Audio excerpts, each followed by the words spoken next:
hope you're all having a magical day and welcome back to my channel. In case you missed it, this video is part of a series and it is the third video in the series. Today we are covering the rides and comparing Disneyland Resort to Disney World Resort. Because there are so many rides at both of the different resorts, I'm mainly going to focus on the rides that they have in common and focusing on some of the differences.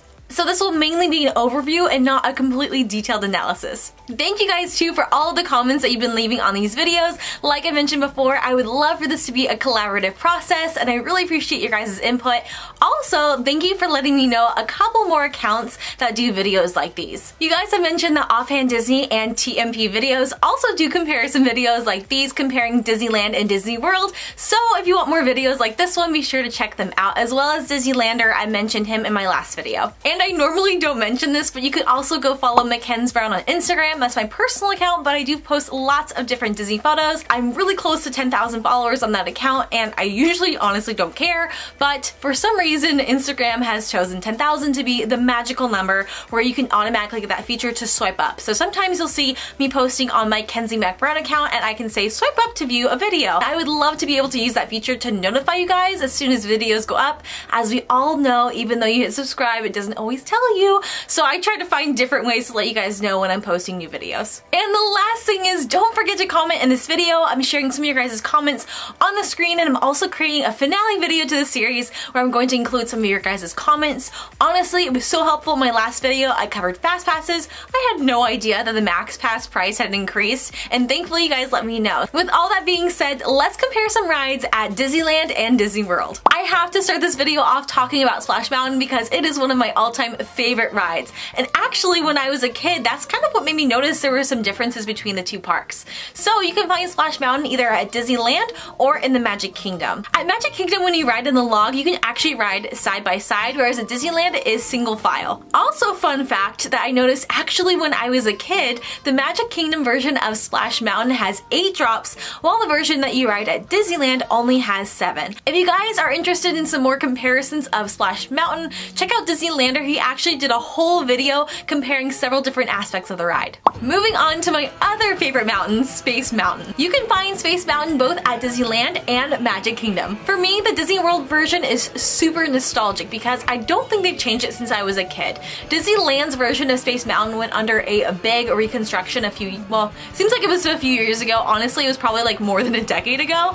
But when they did that, they actually changed the layout of the ride. Now, when you ride the Disneyland version, I feel like it kind of goes in circles and you have a lot more curves, whereas the Disney World version I feel like has a couple more drops. That's actually why Space Mountain was my favorite as a kid up until they changed it, so it definitely was one of my favorites at Magic Kingdom because I feel like they didn't change the ride as much. Another difference too is that Disneyland will actually change the ride during special events like Halloween, whereas Disney World won't. These next rides are either the exact same track or they're pretty much the same thing.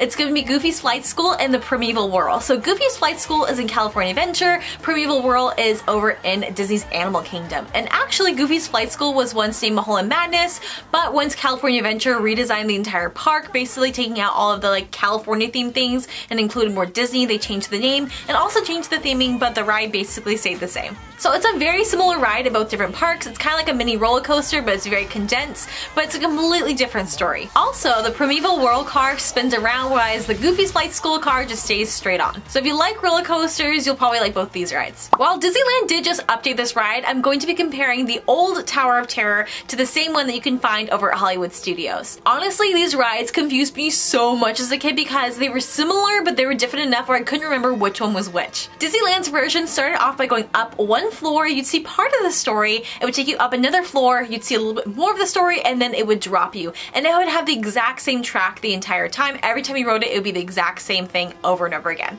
But if you try out the ride over at Hollywood Studios, you go up to a floor, it would actually move you forward along the track, and then when you either dropped or went up or down, it actually changed every single time. So you had no idea if you're going up or down first, which I feel like I kind of like that a little bit more because I'm not like preparing myself for like a drop. Like I actually have no idea what's going to happen next, and it's always a surprise. Disneyland recently changed their Tower of Terror ride to Guardians of the Galaxy, and honestly, it's the same ride, but it's pretty different. So the whole theming is different. You don't actually go along in a story, it just takes you right up into the ride and you just start going up and down right away. So there's no intro, there's no story behind it, and it does change based off of events too. Similar to Space Mountain, they have Monsters After Dark during the Halloween parties. I did that while I was there and I thought it was pretty fun, but overall pretty much the same ride. So unfortunately, if you still want to experience the Tower of Terror ride, you will have to go to Disney World because Disneyland has officially changed theirs to Guardians of the Galaxy, and it doesn't look like they're changing it anytime soon. You may have not even known this next ride was the same, but Test Track over at Epcot and Cars Radiator Springs Racers over at California Adventure are essentially the same ride. So it started off as Test Track over at Epcot. It was actually my brother's favorite ride when we were kids. Basically, the whole concept was that you were a crash test dummy and you had to go through all these different stages to see if the car passed the test or failed. It was really fun, and they actually have done a couple different changes and updates to it over the years.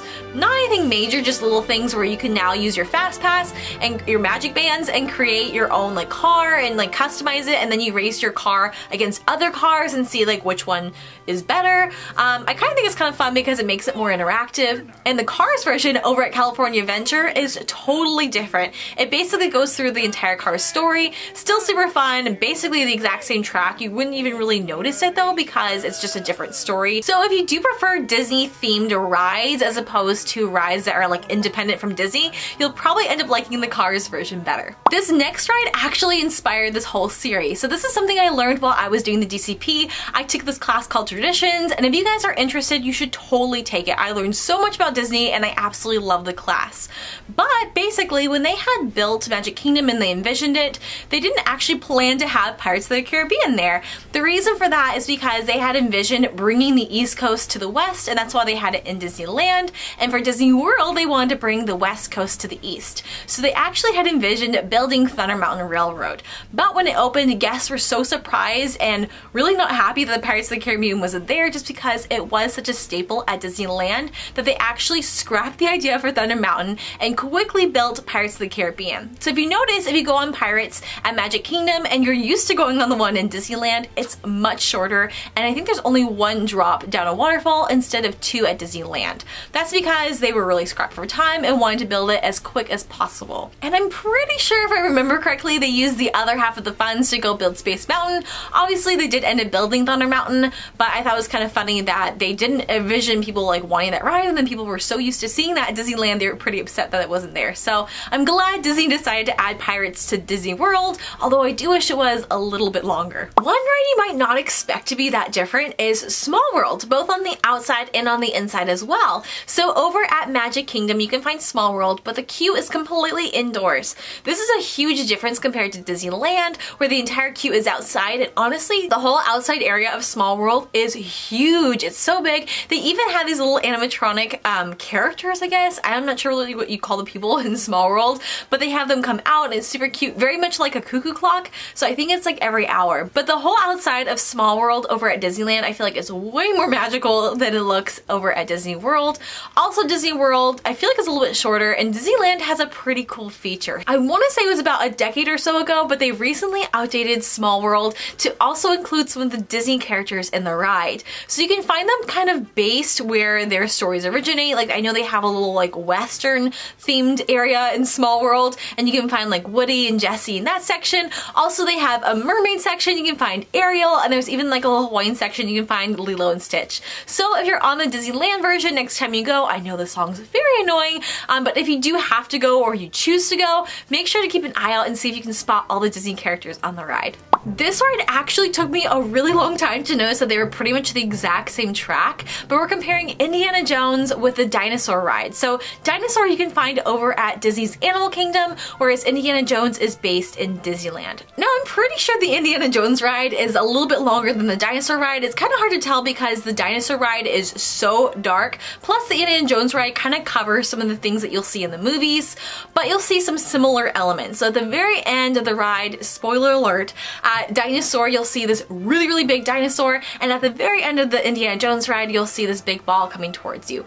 Also, the vehicles you enter are very similar, and even the way that it's set up for like the vehicles to come pick you up in the very beginning is also very similar as well. So there's a lot of similarities. It might not be completely the same. So if you're craving Indiana Jones while you're over at Disney World, unfortunately you won't be able to find the ride, but Dinosaur is pretty much the next best thing. If you've ever been on Peter Pan's flight over at Magic Kingdom or Disneyland, you may not notice there's some subtle differences between the two. I noticed these as a kid mainly because I was super obsessed with mermaids, and I was really upset going to Disney World and noticing that the whole like mermaid scene they have at the very end of Peter Pan's ride over at Disneyland was not there. Basically, the only time when you see the mermaids is when you're flying over Neverland, and even that whole section too, when you're flying over Neverland, everything is a little bit bigger over at the version in Magic Kingdom. Like you can see all the different sections a little bit better, whereas over in Disneyland it's a little bit higher and it's more of like an overview of what Neverland looks like.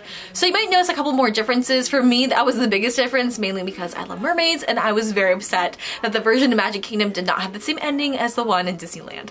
And the last ride I'm going to cover is Haunted Mansion. So this ride is pretty much the same at both parks. The biggest difference is the way the ride looks on the outside. So you'll notice the theming of the house and what makes it look kind of haunted is completely different at Disney World than it is at Disneyland. I feel like the theming for the mansion over at Disney World looks very much so like a mansion you'd see almost like in Europe or like a long time ago, whereas I feel like the one in Disneyland almost has more of like a New Orleans type feel. Maybe because it's actually in the New Orleans section of Disneyland and they wanted to kind of go along with that theming, but I feel like that theming is a lot stronger over at Disneyland than it is at Disney World. Another big difference too, I really wish they did this at Disney World, but Disneyland actually changes Haunted Mansion during events, so during like Halloween and Disneyland, and changes the entire inside of the ride to Nightmare Before Christmas. I remember going on this as a kid and I absolutely loved it. I feel like that's actually what sparked my interest in the Nightmare Before Christmas in the first place, and I was actually pretty bummed that they didn't have that at Disney World. I feel like Disney World needs to step up their game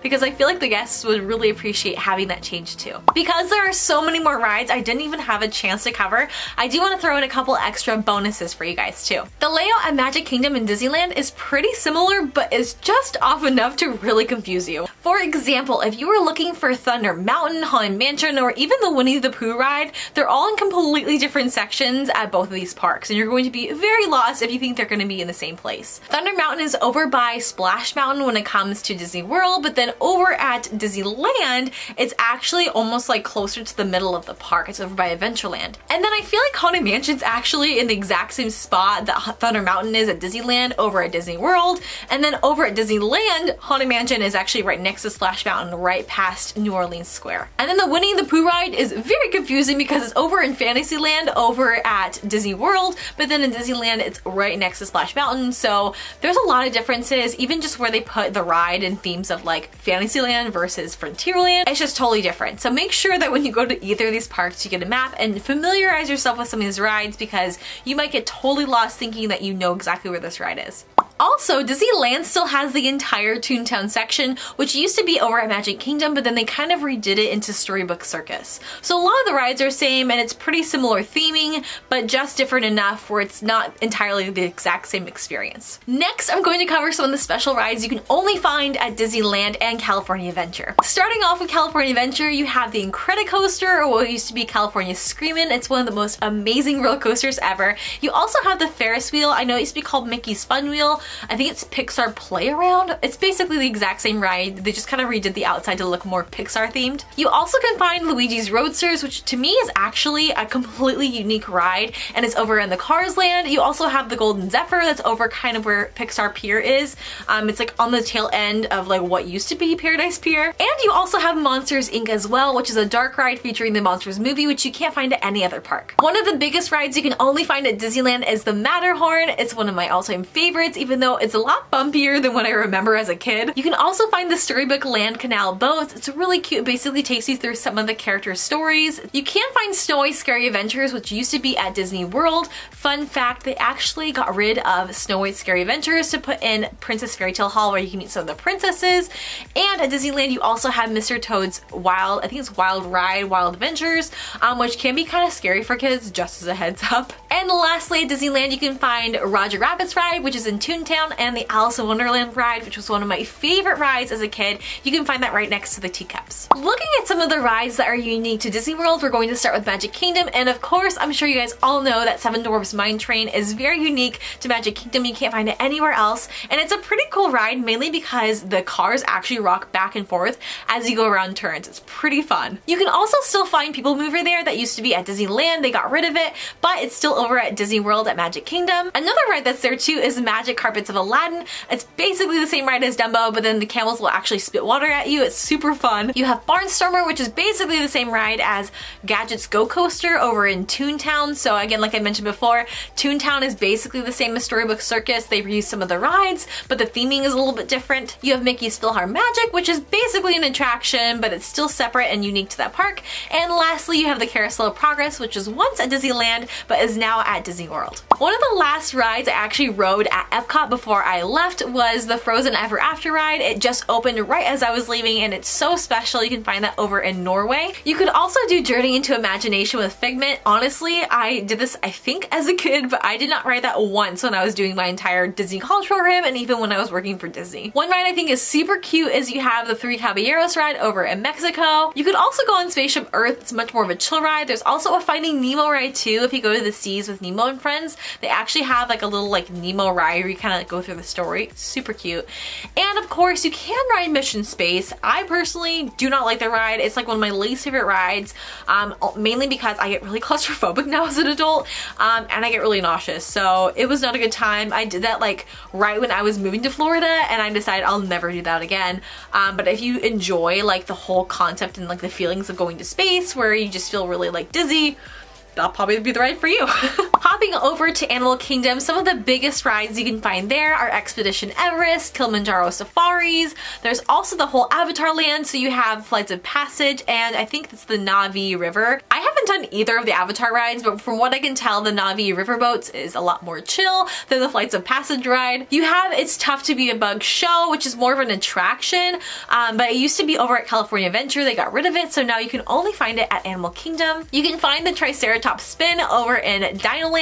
And lastly, there's also the Cali River Rapids, which is pretty similar to the Grizzly Bear River Run over in California Adventure, but a little bit different. I feel like you get more wet on this ride than you do at California Adventure. And lastly, we're covering Hollywood Studios. So you can find Rock and Roller Coaster there. It's a pretty big roller coaster, and it's one of my all-time favorites. And two new rides I actually haven't done before because they added them after I left, but you can find the Alien Swirling Saucers over in the new Toy Story edition, and also the Slinky roller coaster as well. Also, it's not a ride, it's more of an attraction, but you can also see the Muppet Show there. I think it used to be over at California Adventure, but now the only place you can see the Muppet Show is over at Hollywood Studios. And that's it for comparing the rides over at Disneyland and Disney World. There are honestly so many more rides. I could have made this video way longer, and now I totally understand why some YouTubers choose to make one video just comparing the ride at two different theme parks, because there's so many and there's a lot of differences I couldn't even cover. But please let me know, what were some of your favorite rides, maybe some things that I missed, maybe some more differences and similarities.